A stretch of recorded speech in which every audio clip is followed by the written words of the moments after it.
Merci Monsieur Guasguen. La discussion générale est close. La parole est à Monsieur Laurent Fabius, ministre des Affaires étrangères et du Développement international.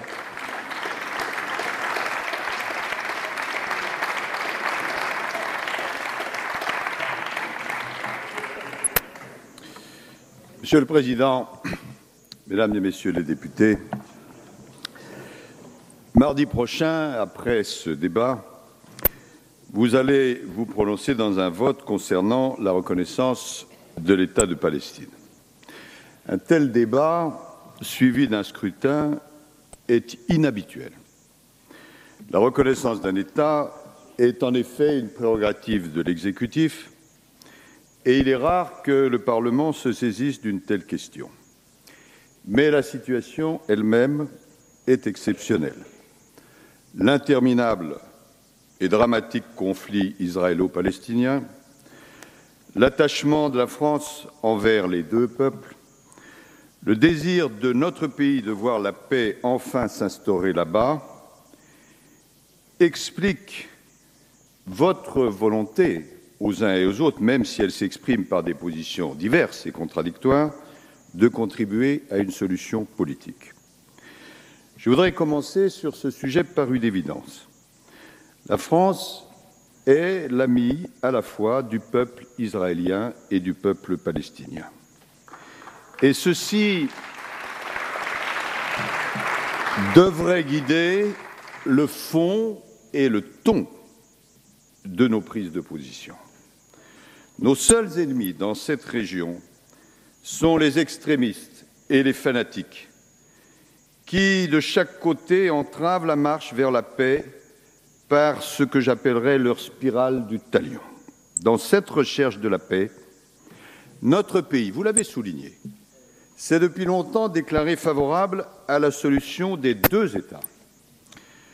C'est le 29 novembre 1947, lors du vote de l'Assemblée générale des Nations unies sur la création de deux États, que la France apporta sa voix décisive.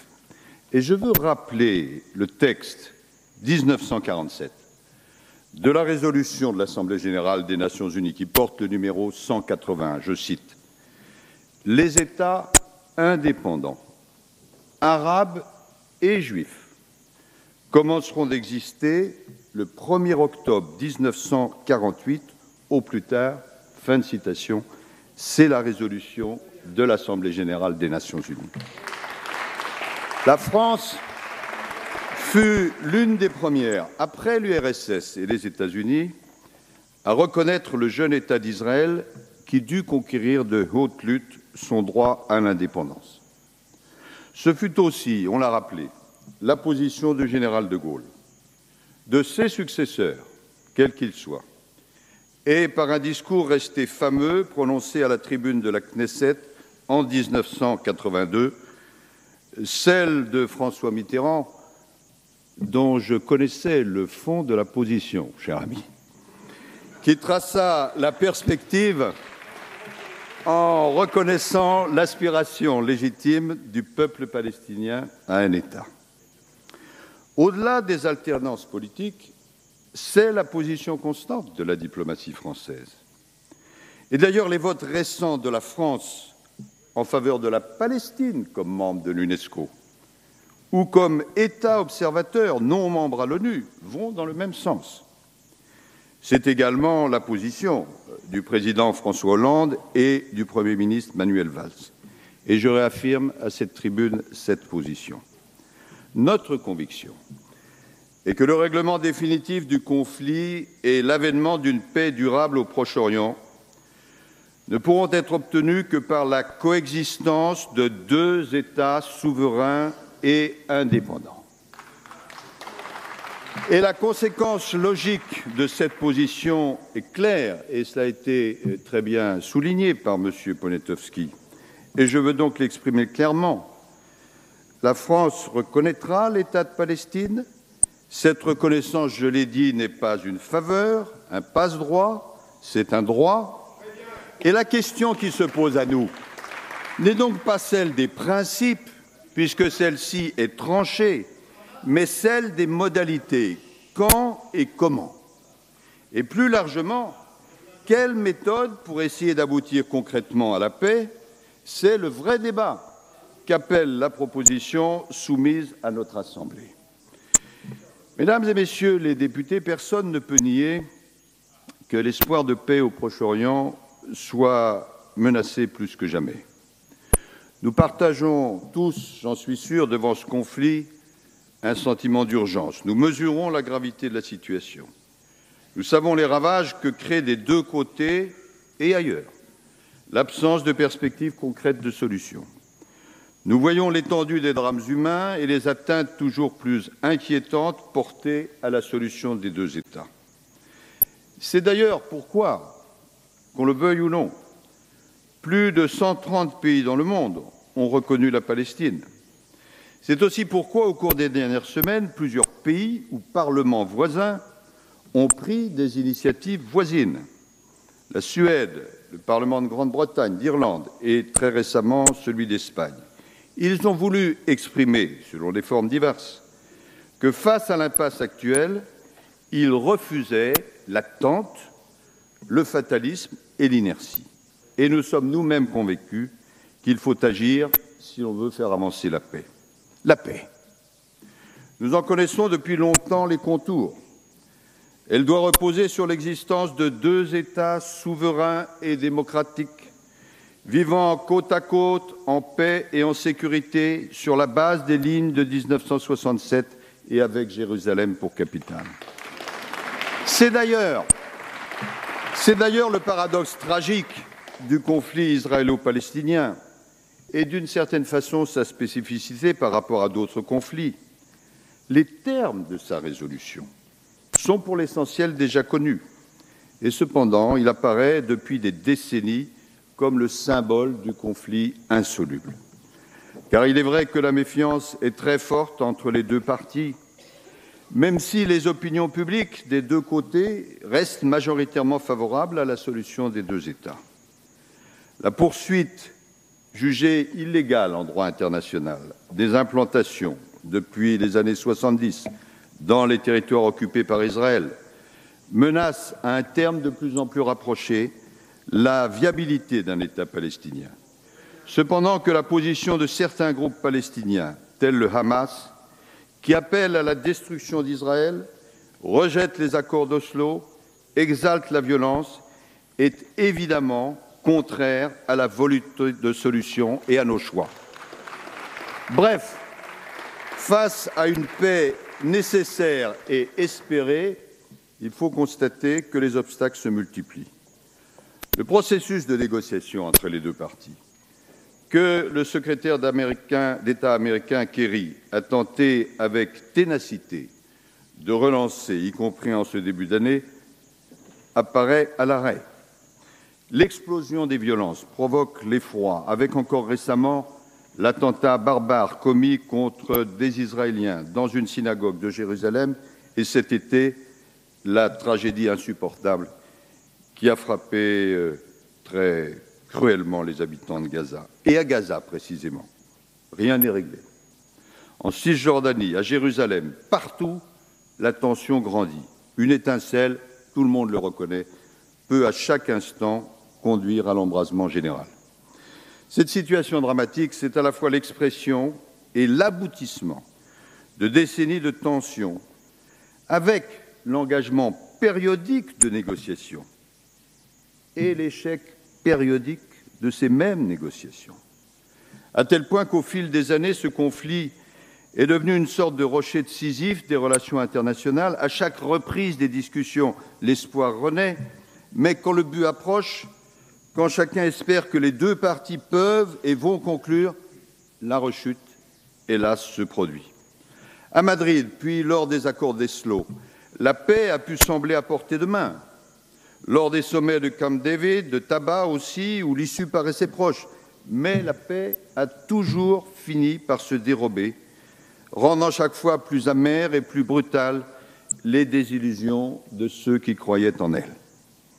Face à cette impasse, c'est le devoir de la communauté internationale de réagir, en particulier le devoir de la France, puissance de paix, amie traditionnelle des Israéliens et des Palestiniens, même si nous savons que la tâche est et sera très difficile.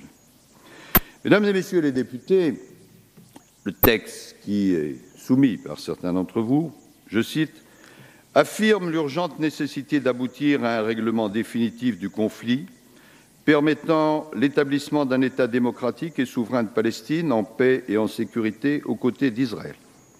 Il affirme, je cite toujours, que la solution des deux États promise avec constance par la France et l'Union européenne suppose la reconnaissance de l'État de Palestine aux côtés de l'État d'Israël. Et enfin, il, je cite, invite le gouvernement français à reconnaître l'État de Palestine en vue d'obtenir un règlement définitif du conflit. Fin de citation. Certains, et ils l'ont dit ce matin parmi vous, estiment que pour des raisons constitutionnelles, ils ne peuvent prendre position favorable ou prendre position tout court, car cela empiéterait sur les pouvoirs de l'exécutif. Je veux être clair. Ce qu'interdit notre Constitution, au titre de l'article 34, paragraphe 1, c'est que le Parlement inscrive à l'ordre du jour des propositions de résolution contenant des injonctions à l'égard du gouvernement. Or, la proposition examinée constitue, et ce n'est pas une querelle sémantique, non pas une injonction, mais, en fonction de ces termes mêmes, une invitation à l'adresse du gouvernement. Donc, il ne doit pas y avoir d'ambiguïté. Sur la question de la... Non, respecter le droit, ce n'est pas être hypocrite, c'est le contraire. Sur la question de la reconnaissance de la Palestine, je veux être clair, le Parlement peut se prononcer, il va le faire, mais au terme de notre Constitution, l'exécutif est lui seul et juge de l'opportunité politique. C'est clair, c'est net et c'est la Constitution. Mesdames et Messieurs les députés, comment servir le plus efficacement possible la cause de la paix? La France défend depuis longtemps, très longtemps même, l'idée que la reconnaissance de l'État de Palestine doit intervenir dans le cadre d'un règlement global et définitif du conflit négocié par les deux parties. Pour une raison simple et forte, c'est que nous ne voulons pas d'une reconnaissance symbolique qui n'aboutirait qu'à un État que j'ai appelé l'autre jour virtuel. Nous voulons un État de Palestine réel, et après 25 années de processus de paix, sans résultat, il est clair qu'on ne peut pas se contenter d'une reconnaissance qui serait en trompe-l'œil, qui serait suivie d'aucun effet concret. Mais l'objectif souhaitable d'une reconnaissance inscrite dans le cadre d'un accord global n'a de sens que si les négociations s'engagent effectivement, si elles avancent et si elles aboutissent. En d'autres termes, nous soutenons la négociation, mais nous refusons que celle-ci devienne le mode de gestion d'un statu quo injuste et finalement intenable. Nous refusons ce qui serait un faux semblant où les deux parties, livrées seules à elles-mêmes, ne parviendraient qu'à ressasser les mêmes questions sans qu'un cadre et un terme clair soient donnés à la négociation. Bref, la négociation accompagnant la reconnaissance ne peut pas devenir un moyen, voire le moyen, d'éviter ou d'empêcher cette reconnaissance. Dès lors, constatant le blocage actuel, nous pensons qu'il est légitime de retenir une approche permettant de donner une réelle et peut-être ultime chance à la négociation. Je m'explique. Nous considérons qu'il est indispensable de sortir d'un face-à-face solitaire entre Israéliens et Palestiniens, méthode qui, malheureusement, a fait la preuve de son peu d'efficacité. Le constat historique de ces dernières décennies est en effet irrécusable. Seul ou même avec le concours très utile des États-Unis, les deux parties réussissent difficilement à discuter, mais elles ne parviennent jamais à conclure. Notamment, pas uniquement, mais notamment pour des raisons de politique intérieure, elles ne parviennent pas à accomplir les derniers gestes, les dernières concessions qu'imposera nécessairement la signature d'un compromis. Il faut donc essayer de faire évoluer cette méthode. Il faut un accompagnement, certains diront une pression de la communauté internationale, pour aider les deux parties à faire le geste final indispensable et accomplir le pas ultime qui mènera à la paix. C'est ce à quoi le gouvernement français s'emploie en ce moment même aux Nations Unies. Aux Nations Unies, nous travaillons avec nos partenaires pour essayer, je dis bien essayer, de faire adopter une résolution du Conseil de sécurité en vue d'une relance et d'une conclusion des négociations, pour laquelle le terme de 2 années est le plus souvent évoqué, et le gouvernement français peut reprendre ce chiffre à son compte. Après tant d'efforts et d'échecs, le résultat est loin d'être assuré. Mais nous ne voulons écarter aucune chance de paix. Les objectifs de cette résolution sont clairs. Fixer un cap. Nous voulons éviter l'écueil de négociations sans fin qui reprendraient depuis le départ des efforts déjà accomplis depuis des années. Des paramètres précis pour un règlement du conflit adoptés en amont par la communauté internationale fourniront la base des futures négociations. Et nous devons aussi fixer un calendrier, car en l'absence de calendrier, j'ai évoqué ces 2 années, comment convaincre qu'il ne s'agira pas d'un énième processus sans perspective réelle d'aboutir.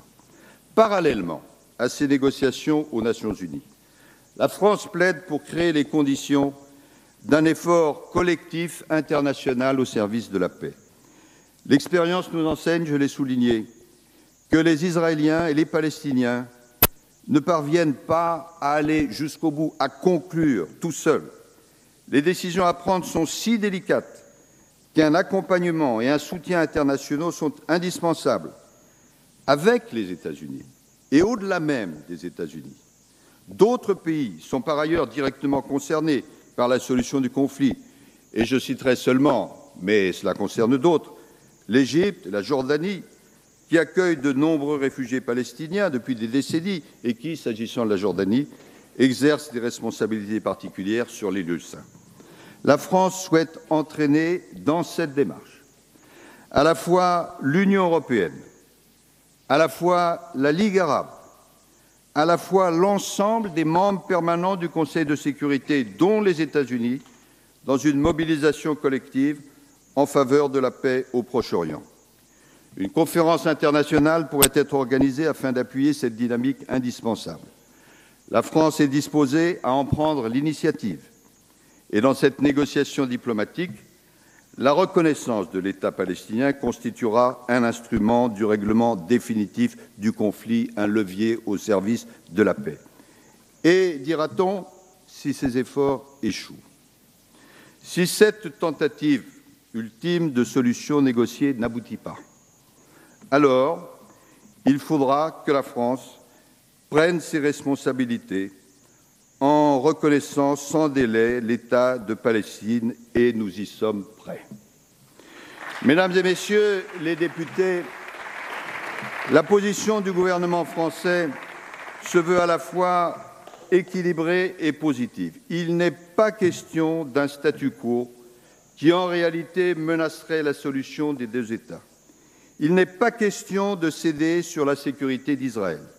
Et il n'est pas question d'importer chez nous le conflit israélo-palestinien.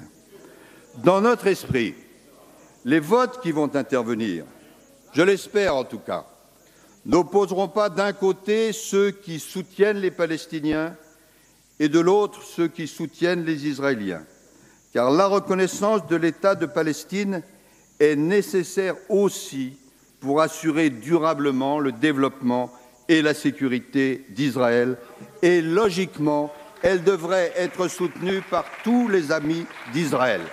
Mais symétriquement, nous pensons qu'être un ami d'Israël n'est nullement, en aucun cas, être un ennemi de la Palestine. Le point de rencontre, c'est la recherche de la paix, qui implique de reconnaître l'État palestinien selon la méthode et au moment les plus efficaces pour servir cette paix. Sur ce chemin escarpé, nous ne ménageons pas et ne ménagerons pas nos efforts, car nous savons, comme vous, Mesdames et Messieurs les députés, que le temps est compté à celles et ceux qui, dans cette région, et pour cette région veulent sincèrement et profondément la paix.